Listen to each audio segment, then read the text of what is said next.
Good morning बच्चों। बच्चों आप पढ़ रहे थे रोग, यानी कि रोग किस प्रकार से होते हैं तथा ये कितने होते हैं। जैसा कि हमने आपको बताया था कि रोग कई प्रकार के होते हैं, जन्मजात रोग और उपार्जित रोग। तो कल हमने आपको बताया था, इसके आगे आज आप लिखेंगे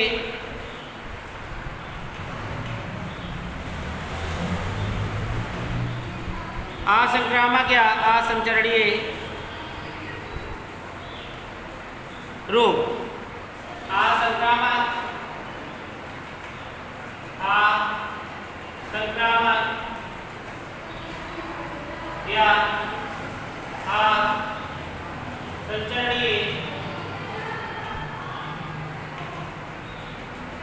असंचरणीय रोग। असंक्रामक या असंचरणीय रोग नॉन इन्फेक्शन और नॉन, इसे कहते हैं non infection. Non infection, non infection और नॉन डिसीज। तो देखिए लिखेंगे ये जो रोग होते हैं ये किसी के संक्रमण के में आकर नहीं फैलते। आप किसी व्यक्ति के साथ बैठे हों, वह ग्रसित हो रोग से, तो आपके अंदर वह रोग नहीं आएगा जो ये नॉन इन्फेक्शन वाले रोग होते हैं। जैसे कैंसर है, हृदय रोग है, वृक्क रोग है।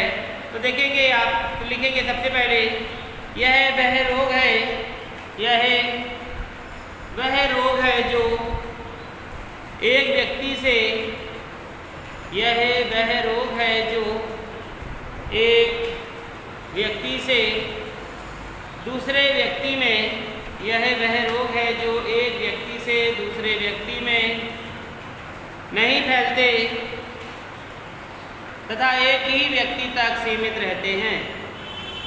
नहीं फैलते तथा एक ही व्यक्ति तक सीमित रहते हैं। ये असंक्रामक रोग कहलाते हैं। ये असंक्रामक रोग कहलाते हैं। ये निम्न 7 प्रकार के होते हैं।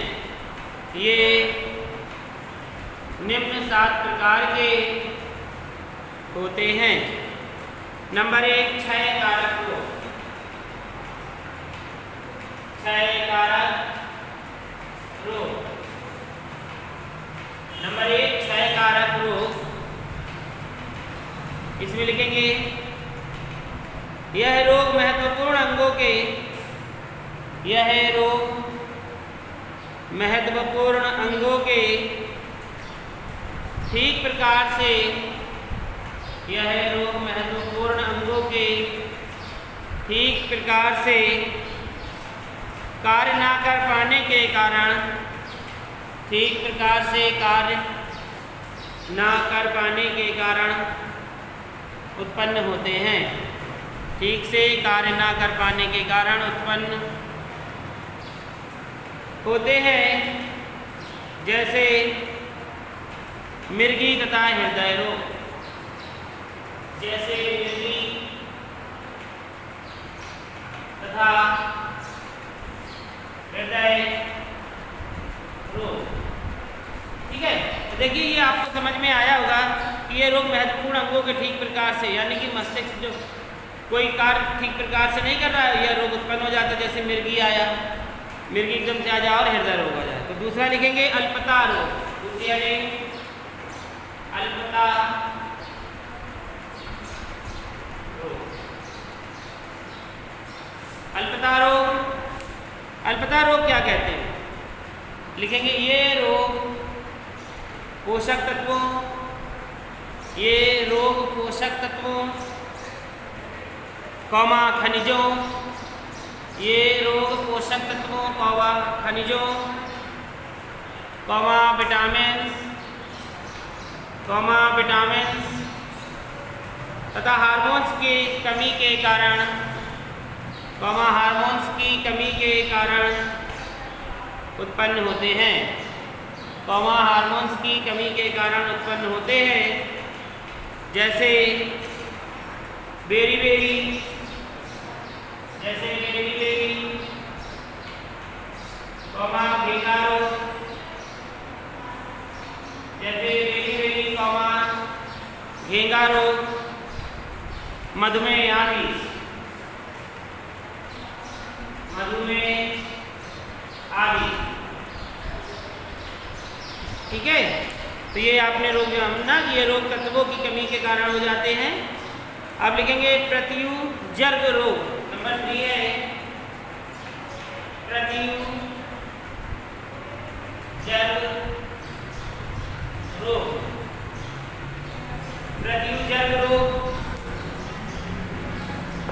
प्रत्युजर्ग में लिखेंगे जब शरीर किसी बाहरी पदार्थ के प्रति, जब शरीर किसी बाहरी पदार्थ के प्रति, जब शरीर किसी बाहरी पदार्थ के प्रति अत्यधिक संवेदनशील हो जाता है, प्रति अत्यधिक संवेदनशील हो जाता है, तब यह रोग होता है।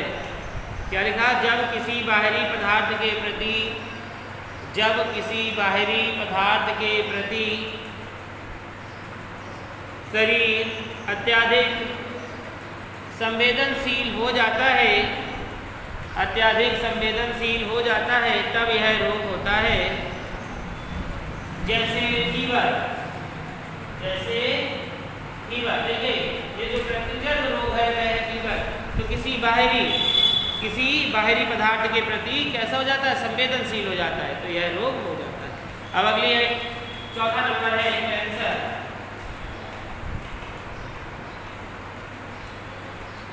कैंसर, कैंसर कैसे होता है? तो लिखेंगे यह रोग ऊतकों की, यह रोग ऊतकों की असमान वृद्धि के कारण होता है। यह रोग ऊतकों की असामान्य वृद्धि के कारण होता है।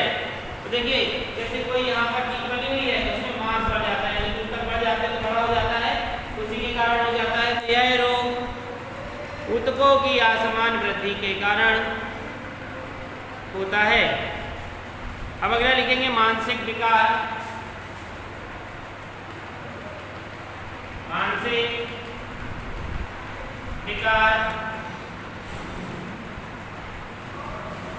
मानसिक विकार लिखेंगे मानसिक तनाव के कारण, मानसिक तनाव के कारण मानसिक संतुलन संबंधी रोग, मानसिक तनाव के कारण मानसिक संतुलन संबंधी रोग, कौमा अवसाद, कौमा अवसाद, कौमा पागलपन, कौमा पागलपन, कौमा स्मृति का कमजोर होना, कौमा स्मृति का कमजोर होना, कौमा भ्रम उत्पन्न होना, कौमा भ्रम उत्पन्न होना, कौमा सिर दर्द, कौमा सिर दर्द आदि रोग हो जाते हैं। तो इसमें पागलपन, कौमा भ्रम उत्पन्न होना, भ्रम होना, सिर दर्द। तो मानसिक विकार में पागलपन, सिर दर्द, भ्रम उत्पन्न होना, स्मृति का कमजोर होना यानी कि भूलना आदि रोग उत्पन्न हो जाते हैं। अगला नंबर लिखेंगे वातावरणीय कारकों के कारण उत्पन्न रोग। वातावरणीय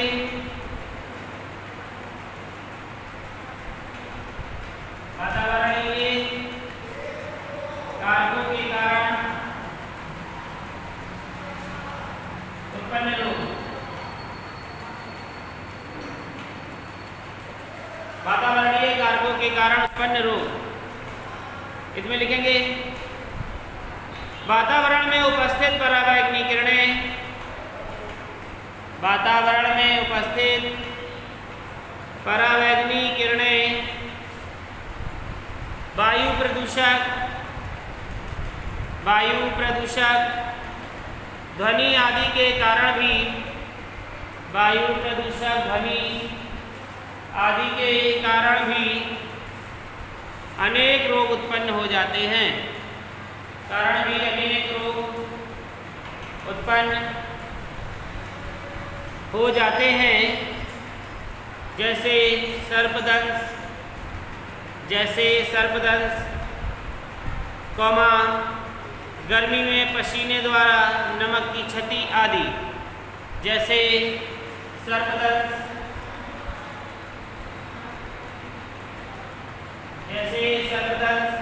कौमा, गर्मी में पसीने द्वारा नमक की क्षति। तो देखिए जो वातावरण है, यानी कि जो वातावरण में हम लोग जब रहते हैं तो जब उसमें हमारे ऊपर सूर्य का प्रकाश पड़ता है तो ये जो वायु प्रदूषक होते हैं, ध्वनि प्रदूषक होते हैं, इनके कारण भी अनेक रोग उत्पन्न हो जाते हैं, जैसे सर्पदंश और गर्मी में पसीने द्वारा नमक की क्षति। यानी कि बहुत अधिक जब ताप हमारे ऊपर पड़ता है तो शरीर से पसीना बाहर आता है, जिससे पसीने में नमक हमारे शरीर से बाहर निकल जाता है और हमारे शरीर में नमक की कमी हो जाती है।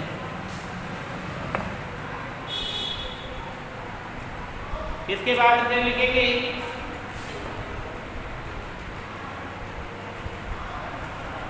लिखेंगे बुरी आदतों के कारण उत्पन्न रोग। बुरी आदतों के कारण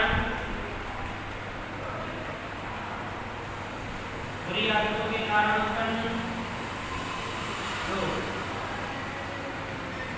बुरी आदतों के कारण उत्पन्न रोग, यानी कि जब किसी की संगत गलत हो जाती है तो उसके कारण भी अनेकों रोग उत्पन्न होते हैं, जैसे धूम्रपान।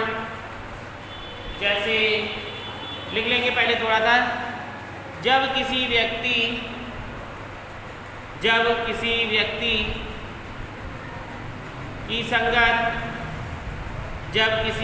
की संगत बुरे व्यक्तियों के साथ हो जाती है तो वह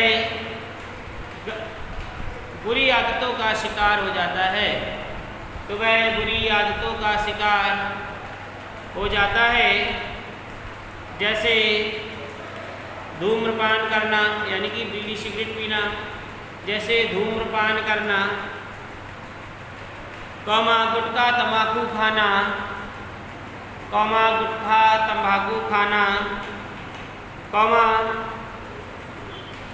मादक पदार्थ का सेवन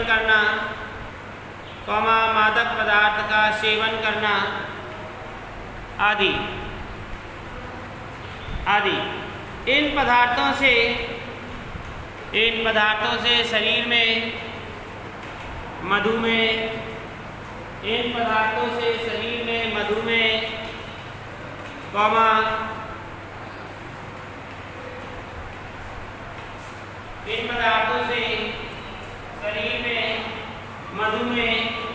कौमा यकृत संबंधी रोग, मानसिक विकार, कैंसर आदि रोग उत्पन्न हो जाते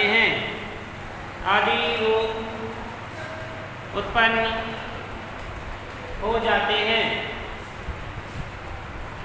तो बच्चों आपने सीखा यहाँ पर कि यहाँ संक्रामक रोग किस प्रकार से फैलते हैं। तो देखिए ये रोगों के कारण के आपने ये रोग जो तैयार किए, रोगों के कारण को क्या कहते हैं, तो आप एक लाइन में अलग नोट करके लिख लेंगे कि रोगों के कारणों को जानने को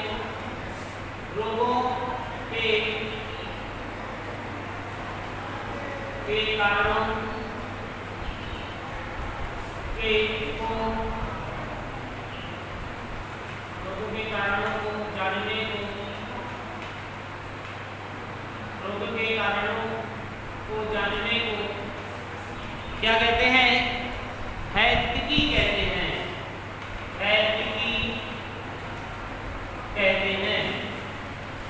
रोगों के कारणों को जानने को हैतिकी कहते हैं। अब हेडिंग डालेंगे तो देखिए आपको समझ में आ गया होगा सभी स्टूडेंट्स कि यहाँ पर जो रोगों के प्रकार थे, यानी कि जो जन्मजात थे रोग थे, तो उनमें किसी जीन के द्वारा रोग उत्पन्न हो रहे थे और गुणसूत्रीय असमानताओं के द्वारा भी रोग उत्पन्न हो रहे थे तथा वातावरणीय कारकों के द्वारा भी रोग उत्पन्न हो रहे थे। इसी प्रकार से आपने देखा कि जो उपार्जित रोग थे वे जन्म से नहीं थे, लेकिन संक्रमक के द्वारा हो रहे थे, और संचरणीय रोग थे जो वायु के द्वारा भी फैल रहे थे। इसी प्रकार से आपने देखा कि जो असंक्रामक रोग थे और असंचरणीय रोग थे, जिन्हें हमने आज आपको यहाँ पर बताया। तो आपने सभी ने ये सीखा होगा कि जो असंक्रामक या असंचरणीय रोग है वे क्षयकारक रोग है, अनिष्टता रोग है, मृत्युजन्य रोग है, कैंसर है, मानसिक विकार है, वातावरणीय कारक है और विभिन्न आदतों के कारण उत्पन्न। इसके आगे कल हम आपको बताएंगे विषाणु जनित मानव रोग की विषाणुओं से किस प्रकार के मानव में रोग होते हैं। तब के लिए धन्यवाद।